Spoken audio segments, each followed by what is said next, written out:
प्रश्नों को उठाया है, क्या सही है क्या गलत। मैं आप सभी लोगों को बताना चाहूँगा इस वक्ताओं के बाद जब हमारे कार्यक्रम खत्म होगा, अगर दर्शकों के बीच में कोई ऐसे भाव हैं अपने, या आपको कोई रिवर्टल देना है, आपको आप किसी से बात सहमत नहीं, तो आप स्वतंत्र रूप से वो कर सकते हैं।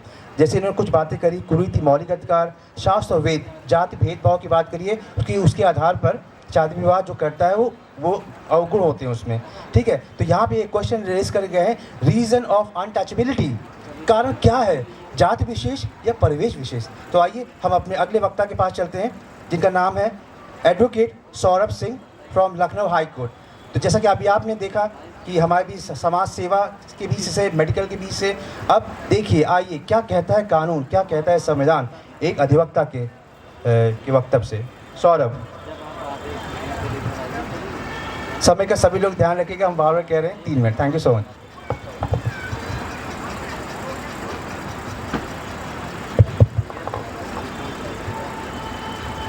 मंच के ऊपर बैठे सभी अतिथियों को मेरा प्रणाम और सामने उपस्थित मेरे श्रोताओं को भी मेरा प्रणाम। मेरा नाम सौरभ सिंह सूर्यवंशी है। नहीं, सौरभ कुमार है शायद। अरे छोड़िए, चलिए सौरभ पे हम लोग टिकते हैं। जो मेरे वक्तव्य से वाकिफ़ हैं उन्हें पता है कि मेरे शब्द हमेशा कठोर रहते हैं, लेकिन भावना हमेशा मृदुल ही रहती है। जिन भी हृदय प्रिय भाइयों को मेरे किसी भी कटाक्ष से ठोस पहुंचे, उनसे मैं अग्रिम में क्षमा प्रार्थी हूं, परंतु अगर ठोस पहुंचे मतलब मेरी दवा काम कर रही है। ये सब शुरू करने से पहले मैं आप सबसे चाहूंगा कि सभी एक स्वर में हृदय से बोलें, मर्यादा पुरुषोत्तम श्री रामचंद्र की, श्री रामचंद्र की, श्री रामचंद्र की जय भीम। आवाज कम तो नहीं आई ही नहीं इस बार। खैर छोड़िए, हमारा मुद्दा भी यही है, यही तो आज की संगोष्ठी का विषय है। जब सोचने बैठा कि क्या बोलूंगा तो लगा कि कानून तो सबको पता है, आरक्षण एक अलग ही मुद्दा है, तो क्यों ना मानसिकता पर वार किया जाए, क्यों ना कुछ कटाक्ष किया जाए। हमारे वेदों में लिखा है कि शूद्र धर्म है कि वो सब क्षत्रिय और घृणित कार्यों को जो बाकी 3 वर्ण नहीं कर सकते वो करता है। लेकिन पता नहीं ये कौन से भगवान थे जो ये कह के चले गए कि ये अनटचेबल्स हैं। आपके भगवान और मेरे भगवान अलग हैं क्या? मेरे श्री राम तो केवट के थे, मेरे श्री राम तो सबरी के थे, मेरे श्री कृष्ण के वंश को तो मछुआरों ने बचाया था। अरे हमारे श्री राम तो शंभूक के भी थे। बचपन की एक घटना याद आती है। मेरे बड़े पापा लखनऊ के आवास पे आए थे गांव से। हमारे घर से जो रोज कूड़ा उठाने आते थे, उन भैया को मैंने भैया कह के संबोधित कर दिया। बड़े आक्रोशित हुए। 2 घंटे तक, दोपहर होने तक मुझे सुनाते रहे कि क्या वो तुम्हारे भैया हैं?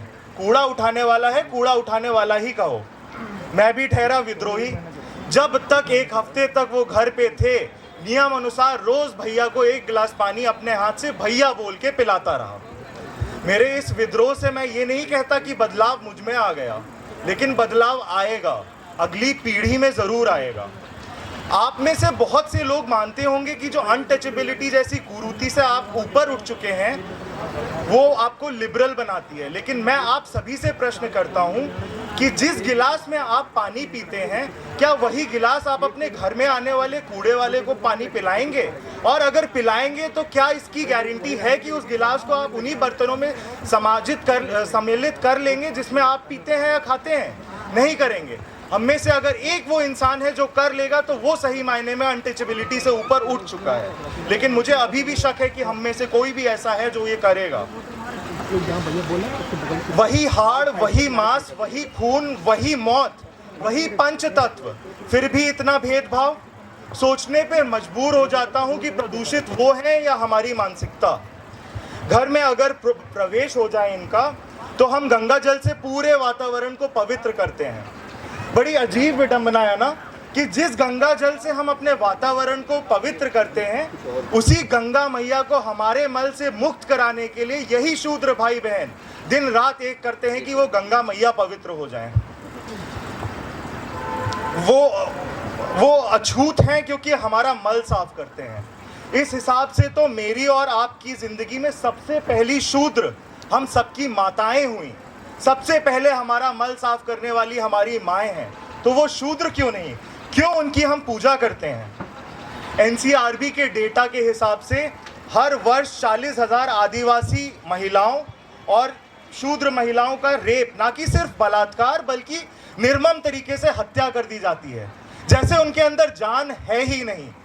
यहाँ पे पेटा एनिमल राइट एक्टिविस्ट जानवरों के अधिकारों के लिए लड़ रहे हैं और अभी तक हम मानवों को अधिकार नहीं दिला पा रहे हैं। ये शर्म की बात है। मेरे दिल के बहुत ही करीब अदम गोंडवी जी की एक कविता है जो मैं आपके सामने प्रस्तुत कर रहा हूँ। कोशिश करूँगा कि शब्दों को अपने दिल में जगह दें। समय कम है इसलिए मैं कविता को बहुत संक्षिप्त में आपके सामने प्रस्तुत कर रहा हूँ। कविता का नाम है चमारों की गली।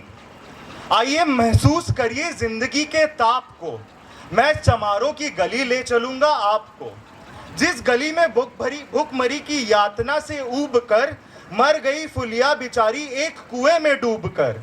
है सधी सिर पर बिनौली कंडियों की टोकरी, आ रही है सामने से हर छुआ की छोकरी। चल रही है छत के आयाम को डेली दिशा, मैं इसे कहता हूँ सरजू पार की मोनालिसा। कैसे यह भयभीत सी हिरनी सी घबराई हुई, लग रही जैसे कली बेला की कुम्हलाई हुई। कल तो ये वाचाल थी पर आज कैसी मौन है, जानते हो इसकी खामोशी का कारण कौन है? थे यही सावन के दिन हरखू गया था हाट को, सो रही बूढ़ी ओसारे में बिछाए खाट को। डूबती सूरज की किरणें खेलती थी रेत में, घास का गट्ठर लिए वो आ रही थी खेत से। होनी सी बेखबर कृष्णा बेखबर राहों में थी, मोड़ पर घूमी तो अजनबी बाहों में थी। चीख निकली भी तो होठों में ही घुट कर रह गई, छटपटाई पहले फिर ढीली पड़ी फिर ढह गई। दिन तो सरजू के कछारों में था कब का ढल गया, वासना की आग में कौमार्य उसका जल गया। और उस दिन ये हवेली हंस रही थी मौज में, होश में आई तो कृष्णा थी पिता की गोद में। जुड़ गई थी भीड़ जिसमें जोर था सैलाब था, जो भी था अपनी सुनाने के लिए बेताब था।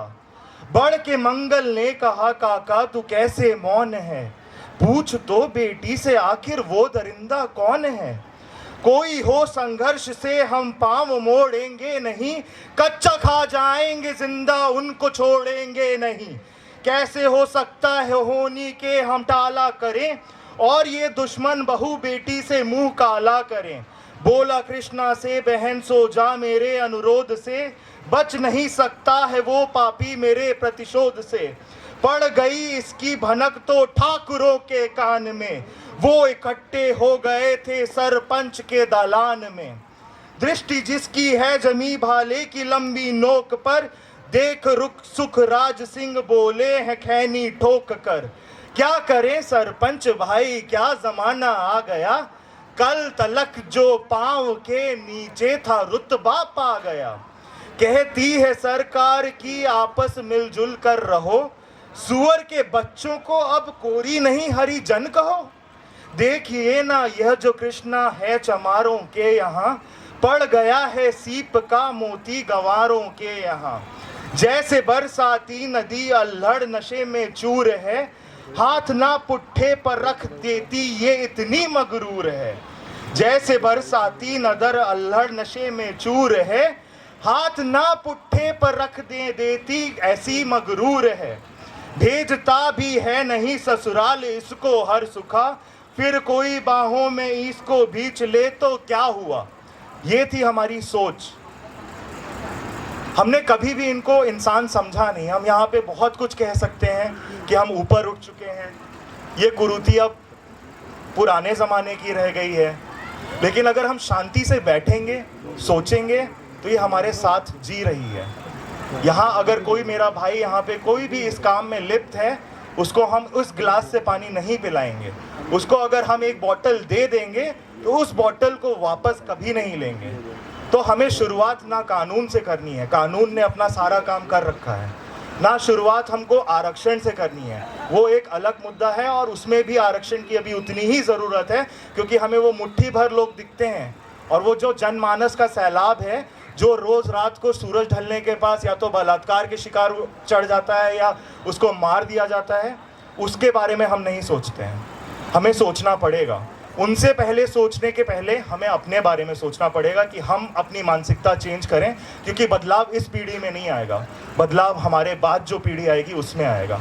चलिए एक कदम बढ़ाएं उस बदलाव की तरफ। इसी के साथ मैं अपनी वाणी को विराम देता हूं। मेरा नाम सौरभ सिंह सूर्यवंशी कुमार सौरभ है। Thank you. Thank you Saurabh.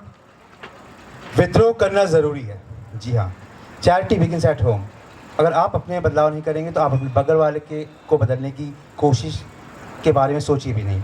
बातें बहुत हैं। छुआछूत किस लिए है, एक जातिगत है या एक सफाईगत है? जैसे कि दीपेश ने भी एक एग्जाम्पल दिया था कोरोना का, जो कि शायद यहाँ पे आप देखेंगे ये जो दोनों वक्ता थे, इन्होंने विषय पे अपने अपने पक्षों को रखा है। लेकिन इसमें इसके पहले आगे बढ़ूँ, मैं आपको बताना चाहता हूँ, this show is presented by Human Rights Action Forum and I Foundation. So speaker, they have got their own thought process. We support in the positive direction. जो भी सकारात्मक दृष्टिकोण है हम उसका सपोर्ट करते हैं, लेकिन जो वक्ता है उनके व्यक्तिगत विचार हैं। इसी श्रेणी में मैं हमारे जो चौथे वक्ता हैं उनको बुलाना चाहूँगा, मृत्युंजय यादव। मृत्युंजय यादव जी BBA स्टूडेंट है of Shri Ram Swaroop memorial university. Mrityunjay, मैं आपसे